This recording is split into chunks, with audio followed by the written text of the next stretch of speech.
espectro del COVID-19 es tan amplio que hasta la fecha hay 188 países que se ven afectados con los 6.703.686 casos y las 393.383 muertes. Esta pandemia vino a parar todos los aspectos de la vida que conocíamos y ocasionó que la economía mundial colapsara, pero la pregunta es, ¿cómo es que una pandemia puede tener un impacto lo suficientemente fuerte como para detener todo un ritmo de vida en la economía?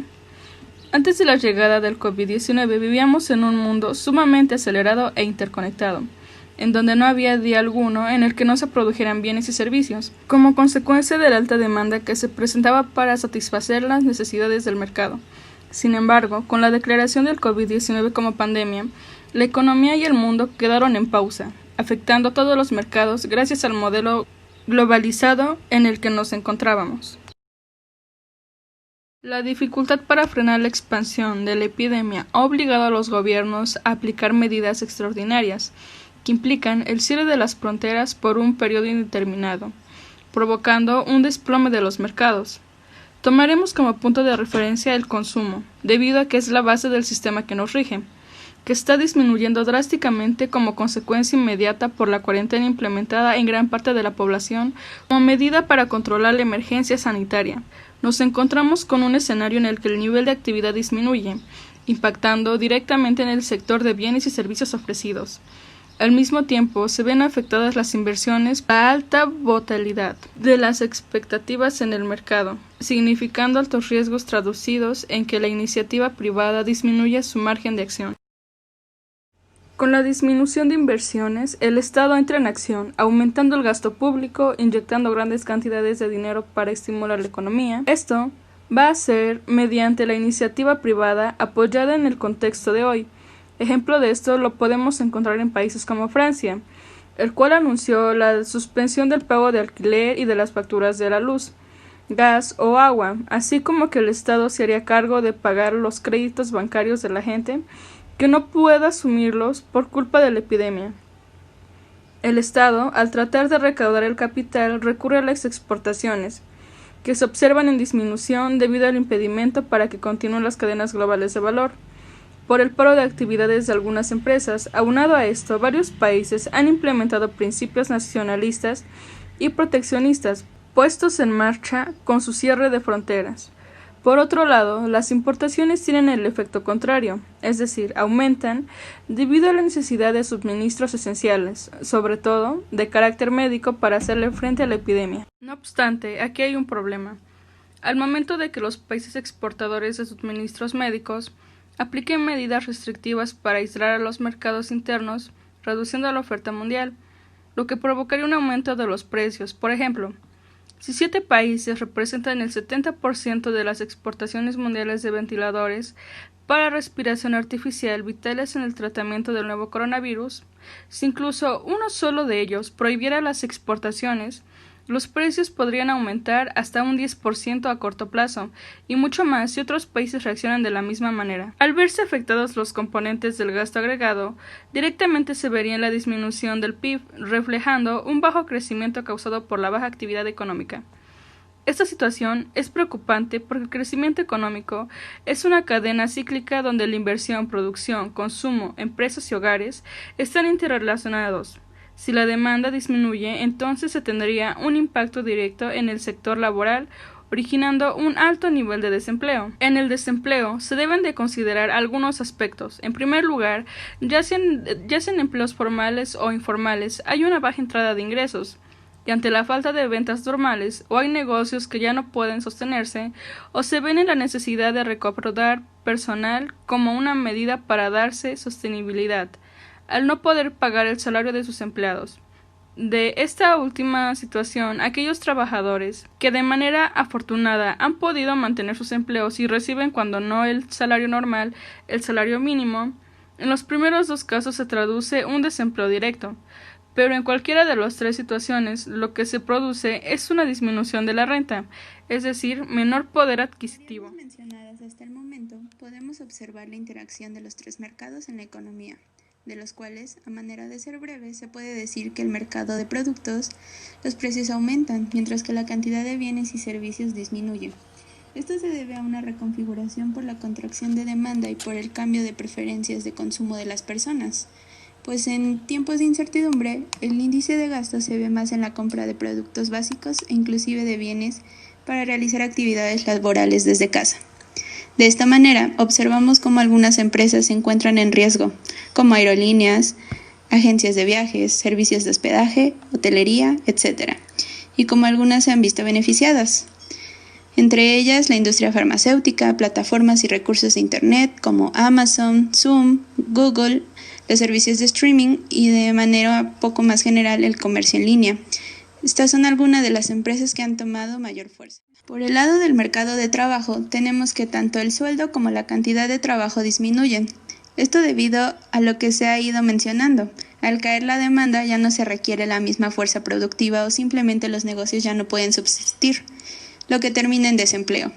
Por supuesto, esto no pasa en todos los casos, pero sí en la mayoría y también va variando según el tipo de empresas y el número de prestaciones sociales con las que ésta cuente. Por último, tenemos el mercado de capitales, donde la tasa de interés disminuye como una medida para incentivar a las personas a depositar su confianza y dinero en los bancos, de manera que puedan recibir más crédito para estimular el consumo y a su vez con la cantidad de fondos disponibles sirva para la inversión de empresas y préstamos de los demás. Sin embargo, con la crisis las personas deciden retirar sus fondos para poder abastecer de los suministros necesarios.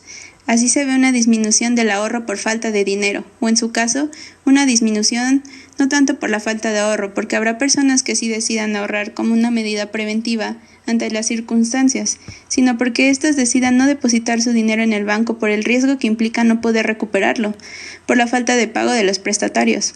Así, tenemos una disminución de la cantidad de fondos. Otro punto que se ve afectado y es de nuestro interés es la inflación, la cual vamos a entender como el aumento generalizado de los precios, el cual, en nuestro contexto actual, se está dando debido a dos circunstancias. La primera es porque hay un exceso en la demanda de ciertos bienes, como en alimentos y material médico. Al haber un exceso de demanda, más bienes de los que hay disponibles, por lo tanto, los bienes se hacen escasos y los vendedores cobran más por ellos. La segunda circunstancia se debe a la oferta, que sucede cuando el costo de producir una unidad de un bien aumenta. Con la emergencia sanitaria, el caso lo podemos observar en cómo algunas líneas de producción presentan problemas a causa de que los bienes intermedios que necesitan son provenientes de empresas alejadas geográficamente y que por una u otra razón no pueden ser exportados. Esto provoca que la oferta del bien disminuya y si es un bien con una demanda constante, volvemos al círculo de escasez y aumento de precios. Ante la crisis actual, habrá precios que subirán y otros que bajen. Si la inflación termina mayor o menor dependerá del balance de la reconfiguración de la demanda. Aunque por el momento y tomando en consideración sectores claves, podemos decir que la inflación va en aumento. El factor que más jugará a favor de incrementos más pronunciados es el aumento en el tipo de cambio. Por ejemplo, el tipo de cambio habrá que los insumos que importamos cuesten más, como es el caso del equipo médico. Al que nos enfrentamos actualmente, el gobierno entra en acción tanto con políticas fiscales y políticas monetarias, las cuales irán en alza. Las primeras las va a utilizar para crear las condiciones necesarias para estimular el desarrollo económico y el gasto, mediante los impuestos que afectan los incentivos y la conducta de las personas. Con una pandemia como la presente, los gobiernos tienen en su foco de atención evitar el colapso de su infraestructura de salud, así que la mayor parte de los ingresos del Estado van para darle sostenibilidad a este sector. No obstante, también tienen a consideración mantener el funcionamiento adecuado del mercado de crédito para evitar la caída de varias empresas, o en su caso, para la economía informal, evitar que la crisis de liquidez se vuelva una de solvencia, debido a que no tienen un acceso al sistema financiero, a lo cual dan seguimiento como el caso del gobierno mexicano mediante el uso de activos como la liquidación de fideicomisos públicos para reunir recursos. Por su parte, el gobierno, en coordinación con su Banco Central, intervienen con la actuación de la política monetaria, enfocada en tres dimensiones: evitar problemas de liquidez, propiciar que empresas y hogares tengan un acceso favorable al crédito y anclar un entorno de bajos tipos de interés de mercado para incentivar a la demanda agregada. Ambas políticas, en suma, deberían crear estrategias eficientes para la economía y prevenir en lo posible una crisis grave donde se creen déficits fiscales y o comerciales continuos y cada vez con un peso más importante. Sin embargo, con todos los esfuerzos que ha hecho cada gobierno con la situación actual y con las medidas extraordinarias que se han adoptado para evitar la propagación del virus, es casi imposible evitar tener algún tipo de déficit. Por ejemplo, hay estados que tienen más gastos que ingresos, porque desafortunadamente en periodos de bonanza destinaban la mayoría de sus recursos a sectores como el de seguridad, dejando de lado sectores como el de salud, que precisamente es uno de los más importantes en estos momentos.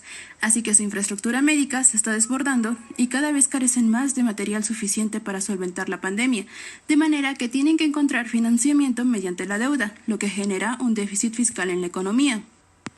Por supuesto, no todos caen en este tipo de déficits, porque por otro lado, se encuentran los países que sí cuentan con una sólida red en todos los aspectos. No obstante, sin duda, el déficit en el cual la mayoría ha caído es el comercial, el cual se produce cuando un país importa mayores bienes y servicios de lo que puede vender al exterior. Esta situación la podemos observar en el momento en que las exportaciones mundiales se vieron afectadas por las restricciones en los mercados internacionales a causa de la pandemia, pero que a su vez, en la necesidad de contar con suministros suficientes para solventar la enfermedad, aumentaron sus importaciones.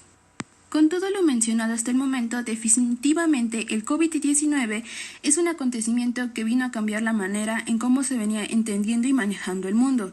Al verse reducido en su mayoría el poder adquisitivo de las personas, se deja una gran incógnita en cómo se sobrellevará la economía una vez pasada la crisis. Después de la variación de los salarios y los precios en los diversos sectores, se puede deducir que el sector más difícil de levantar será el de los servicios, que es el que mueve a la economía por la gran cantidad de personas que concentra, además de ser el sector que consideramos está dejando las pautas de cómo podría reinsertarse el trabajador a la producción en el sector industrial, debido a las estrategias que está tomando para retomar sus actividades. Por su parte, el sector que está liderando la crisis es el sector primario, debido a la importancia que cumple en la sociedad y porque es el que menos ha sufrido algún tipo de recorte laboral. Aquí están implicados todos aquellos encargados en la elaboración de productos de primera necesidad. Dadas las variaciones en el manejo de cada sector, uno de los escenarios que podríamos imaginar para tratar de nivelarlos y sacar a flote el de servicios es que el gobierno, además de impulsarlos con el apoyo de créditos y gasto público, es que la sociedad empiece a apoyar cada vez más lo local, desde el turismo hasta el lado empresarial. Esto dará paso al desarrollo del país y se empezará a estimular poco a poco el sector de servicios y por cadena los demás también. Son tiempos difíciles y ahora más que nunca necesitamos estar unidos, darnos cuenta que la dinámica en la que estábamos inmersos fue causa de la incontrolabilidad de la pandemia, estar conscientes que no todos los países pueden actuar por igual, cada uno va a tratar de dar respuesta de acuerdo a sus alcances y limitaciones. Sin embargo, nosotros como ciudadanos debemos ser críticos, cuestionar y analizar todas las decisiones que nuestro gobierno está aplicando con una mirada más integral, tomando en cuenta la dificultad de tomar decisiones en un contexto como este. En ese sentido, nuestra prioridad debe ser apoyar a nuestro mercado interno, mostrarnos solidarios y mantener una mente abierta ante los cambios que vengan, porque nada volverá a ser completamente igual. La clave está en trabajar juntos para salir adelante.